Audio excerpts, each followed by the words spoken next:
Fake ప్రచారాలకు care of address అయినటువంటి YCP మరొకసారి తన ఫేక్ బుద్ధినైతే బయటపెట్టే ప్రయత్నం చేసింది. సచివాలయ వ్యవస్థను చంద్రబాబు గారు రద్దు చేస్తున్నారంటూ ఒక విష ప్రచారాన్ని అయితే తెర మీదకి తీసుకొచ్చింది. అది పూర్తిగా అవాస్తవం. సచివాలయ వ్యవస్థను రద్దు చేయటం లేదు, సచివాలయ వ్యవస్థను ప్రక్షాళన చేస్తున్నారు. అంటే అందులో ఉన్న ఏ ఒక్క ఉద్యోగిని తొలగించడం జరగదు. కాకపోతే గతంలో ఏ పనులకు వాడుకున్నారో ఇప్పుడు అదే పనులకు వాడతారు. కానీ విభాగాలుగా విడదీసి వాడే ప్రయత్నం లేదా వాళ్ళ మాతృశాఖకు పంపే ప్రయత్నం జరుగుతుంది తప్ప ఏ ఒక్క ఉద్యోగిని కూడా తొలగించరు. ఎవరు అపోహలు చెందొద్దు. ఇలాంటి ఫేక్ ప్రచారాలు చేయడం వైసీపీకి కొత్త ఏం కాదు. వాస్తవానికి ఎక్కడైనా సచివాలయ వ్యవస్థను రద్దు చేస్తామని చెప్పి చంద్రబాబు గారు గతంలో ఎక్కడైనా చెప్పారా? చెప్పలేదు కదా. ఇప్పుడు కూడా రద్దు చేస్తామని చెప్పాల, ప్రక్షాళన అని మాత్రమే చెప్పారు. జగన్మోహన్ రెడ్డి అండ్ కోకు చెందినటువంటి మీడియా కానివ్వండి, సోషల్ మీడియా కానివ్వండి, దీని మీద అయితే విష ప్రచారం చేస్తుంది. సో సచివాలయ వ్యవస్థ ప్రక్షాళన, గ్రామ వార్డు సచివాలయ ఉద్యోగుల క్రమబద్ధీకరణ, పలువురు కార్యదర్శులను వారి మాతృశాఖకు అప్పగింత, క్లస్టర్ వ్యవస్థతో గ్రామీణ ప్రజలకు సేవలు అందించే యోజన, వివిధ శాఖల అధికారులతో సీఎం చంద్రబాబు గారి సమీక్షలు. వాస్తవానికి ఏంటంటే ఇప్పుడు చంద్రబాబు గారు వేరొక స్టాండ్ తీసుకున్నారు. ఏంటంటే క్లస్టర్ విధానం. అంటే ప్రతి 5,000 మంది జనాభా ఉన్నటువంటి దానికి ఒక క్లస్టర్గా, ప్రతి 5,000 మందిని ఒక క్లస్టర్గా ఏర్పాటు చేసి వారికి సేవలు అందించాలనేది వారి యొక్క ప్రధాన ఉద్దేశం. దీనికోసం ఏం చేశారు, సచివాలయ వ్యవస్థ ఉద్యోగులు కూడా కావాలి. కాబట్టి ఏం చేశారంటే వాస్తవానికి ఇప్పుడు సచివాలయంలో దాదాపుగా 10 మంది ఉంటున్నారు. ఇక్కడ 2 రకాలు. వారికి సక్రమమైన జాబ్ చేయకపోవటం, పని ఉన్న వాళ్ళకేమో తీవ్రమైన పని ఉంటుంది, పని లేని వాళ్ళకేమో అసలు రోజు మొత్తం మీద పని ఉండదు. సో అంటే కొంతమందికి తీవ్రమైన పని ఉంటే కొంతమందికి అసలు పనే ఉండని పరిస్థితి. సో దీన్ని గుర్తించి ఈ లోపాలను సరిచేయడం కోసమే ఒక ప్రక్షాళన తీసుకైతే అడుగులు వేశారు. కాబట్టి ఏంటంటే ఇందులో కొంతమందిని ఏంటంటే అక్కడే సచివాలయాల్లోనే ఉంచుతారు. గతంలో ఏదైతే సచివాలయాలు ఉన్నాయో అవి ఖచ్చితంగా ఉంటాయి, ఎక్కడికి పోవు. అందులో కొంతమంది ఉంటారు, మిగిలిన వారిని వారి మాతృశాఖకి అప్పగిస్తారు. సో ఎవరిని అందులో ఉంచుతారంటే ఏఎన్ఎంని కానీ, విఆర్ఓని కానీ, డిజిటల్ అసిస్టెంట్ని కానీ, సంక్షేమ కార్యదర్శిని కానీ, మహిళా సంరక్షణ కార్యదర్శిని, ఉమెన్ పోలీస్ అన్నాం కదా మనం. సో వీరిని మాత్రమే అందులో ఉంచి మిగిలిన వారిని ఆయా మాతృశాఖలకు, ఫర్ ఎగ్జాంపుల్ వెటర్నరీకి సంబంధించి ఉన్నారనుకోండి, వాళ్ళకి అప్పచెప్పేస్తారు.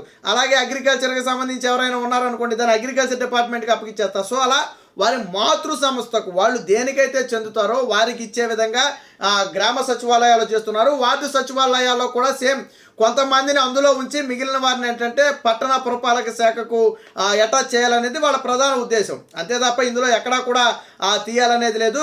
సో క్లస్టర్ వ్యవహారం అనేది ఇప్పుడు చంద్రబాబు గారు కొత్తగా తెచ్చింది కాదు. 2014లో గెలిచిన తర్వాతే 2019 ఎన్నికలకు ముందుకే ఈ క్లస్టర్ విధానం అనేది ఆయన మనసులో ఉంది. అప్పుడే గతంలో చెప్పారు. బట్ తర్వాత 2019లో కన్నా తెలుగుదేశం పార్టీ గెలిస్తే ఖచ్చితంగా ఈ క్లస్టర్ విధానాన్ని అమలు చేద్దురేమో. సో పార్టీ గెలవలేదు, తర్వాత అది కొనుమరుగైపోయింది, తర్వాత సచివాలయ వ్యవస్థ వచ్చింది. సో ఇప్పుడు మళ్ళీ తిరిగి క్లస్టర్ విధానాన్ని అమలు చేయాలనేది చంద్రబాబు గారి ప్రధాన ఆలోచన. ఏంటంటే ప్రతి 5,000 మంది జనాభాను ఒక క్లస్టర్గా ఏర్పాటు చేసి గ్రామీణ ప్రజలకు అన్ని రకాల సేవలు అందించాలనేది యోచన.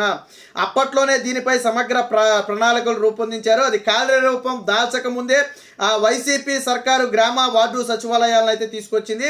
ఎక్కువ మందికి ఉద్యోగాలు కల్పించారనే గొప్ప తప్ప వారి సంక్షేమాన్ని పట్టించుకోలేదు. సో ఇప్పుడు ఈ వ్యవస్థను ఉపయోగించుకుని క్లస్టర్ విధానాన్ని అమలు చేసి సమగ్రమైన సేవలు అందించాలి. ముఖ్యంగా గ్రామీణ ప్రాంతాలను టార్గెట్ చేసుకుని ఈ వ్యవస్థ ప్రక్షాళన అయితే జరుగుతుంది.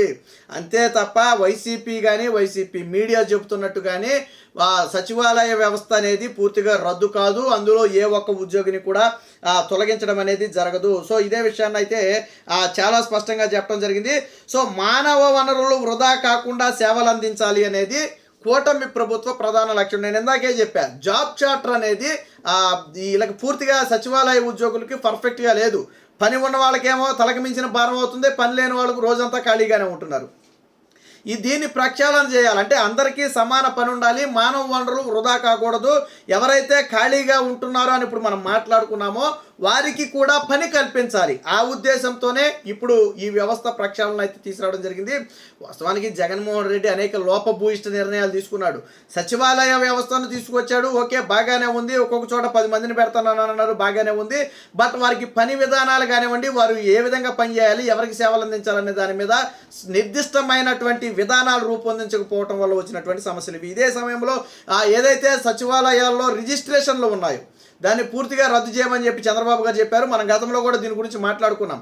సచివాలయాల్లో రిజిస్ట్రేషన్ మన గ్రామంలోనే రిజిస్ట్రేషన్ అంటే అనేక అవకతవకలు జరిగే అవకాశం ఉంటుంది. ఆ అధికారులు అలాగే పార్టీ నేతలు కొంతమంది కుమ్మక్కయ్యారనుకోండి, వాళ్ళు ఇష్టం వచ్చినట్టు చేసేయచ్చు. సో అందుకనే మనం గతంలో కూడా ఈ విధానాన్ని వ్యతిరేకించాం. రిజిస్ట్రేషన్ అనేది చాలా పకడ్బందీగా జరగాల్సిన వ్యవహారం.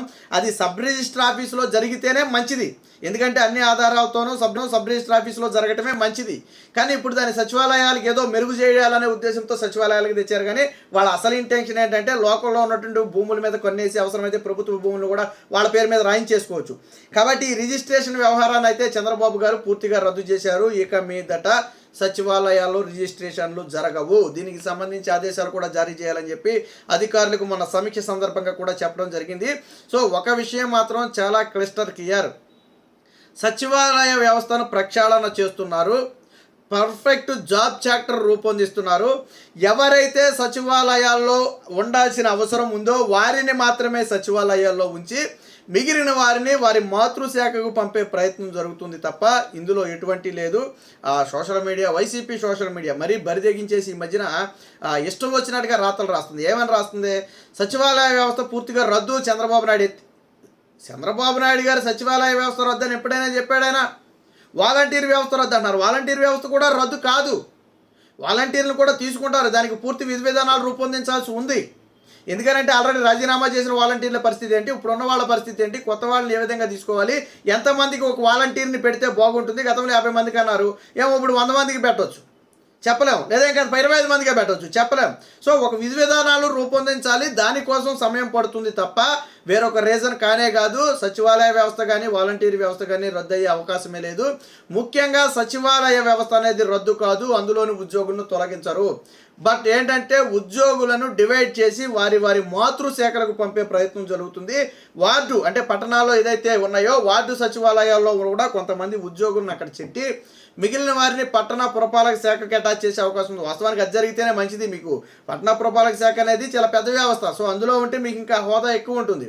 కార్యదర్శిని ఏం చేస్తారంటే పంచాయతీల పరిధిలోకి తెచ్చేస్తారు. ఇక్కడ ఆ పంచాయతీలో గ్రామాల్లో ఉన్నటువంటి పంచాయతీ కార్యదర్శిని పంచాయతీ పరిధిలోకి తెచ్చేస్తారు.